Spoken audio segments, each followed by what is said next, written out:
Hi friends, నమస్తే, good evening అండి. ఈరోజు నేను మిర్చి బజ్జీ చేసుకుందాం అనుకున్నానండి. చక్కగా కొట్టి దగ్గర నుంచి మనం మిరపకాయలు తీసుకొచ్చానండి. మామయ్య ఇందాక తీసుకొచ్చాను. చక్కగా కాయని చక్కగా మజ్జిగ ఈ విధంగా చీల్చేసానండి. చీల్చేసి దీంట్లో చక్కగా వాము, ఉప్పు, కొంచెం సోడా ఉప్పు కలిపేసి మిక్సీ పెట్టేసుకొని చక్కగా వీటికి అప్లై చేసుకోండి. ఈ విధంగా ఇట్లా అప్లై చేసుకుని ఒక 5 నిమిషాల తర్వాత అట్లా ఉంచేసానండి. ఎందుకంటే ఈ ముక్కలు ఈ పచ్చిమిరకాయ చక్కగా ఇది చక్కగా పడుతుంది. దాన్ని చక్కగా మనం ఇందులో పిండి కలిపి రెడీ ఉంచుకున్న ఈ విధంగా వేసుకుంటున్నానండి. ఇట్లా ఇది పిండి వచ్చిన శనగపిండి అండి. ఇది పప్పు తీసుకొచ్చి పట్టించామండి. ఇదిగోండి ఈ విధంగా వేసాను. ఈ విధంగా కాల్చి చూపిస్తాను. ఒకసారి నిండుగా ఒక వాయి అయితే సరిపోతాను. నిండుగా ఒక వాయి చేస్తానండి.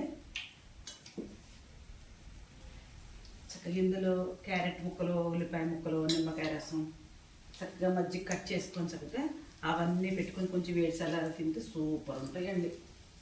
అసలు పచ్చిమిరకాయ బజ్జీలు ఇష్టపడిన వాళ్ళు ఎవరు ఉండరు.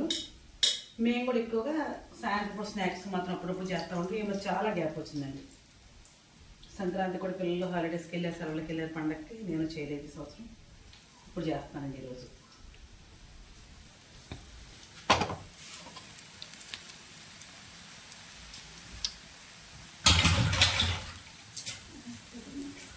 ఇదిగోండి బజ్జీలు ఈ విధంగా రెడీ అయినాయి. చక్కగా ఇందులో చక్కగా ఉల్లిపాయ ముక్కలు, నిమ్మకాయ బాగా వేసుకొని చక్కగా మజ్జిగ ఇట్లా పోసేసి బ్లేడ్ పెట్టి చాట్ పెట్టి తోసేసి పెట్టి తింటే సూపర్ ఉంటాయండి. చలికాలం కదండి, వేడి వేడి బజ్జీలు తింటే భలే అనిపిస్తుంది. చక్కగా సాయంత్రం చక్కగా పొలంలోకి వెళ్ళి వచ్చిన ప్రైవేట్ పిల్లలు కూడా ఈ విధంగా స్నాక్స్ పెట్టి అబ్బా పండమ్మ భలే వేసి పండమ్మ అంటారండి పిల్లలు. చక్కగా వచ్చిన తర్వాత చూడండి నేనైతే ఈ విధంగా వేస్తానండి బజ్జీలు. మీకు నచ్చిన నాకు ఒక లైక్ ఇవ్వండి.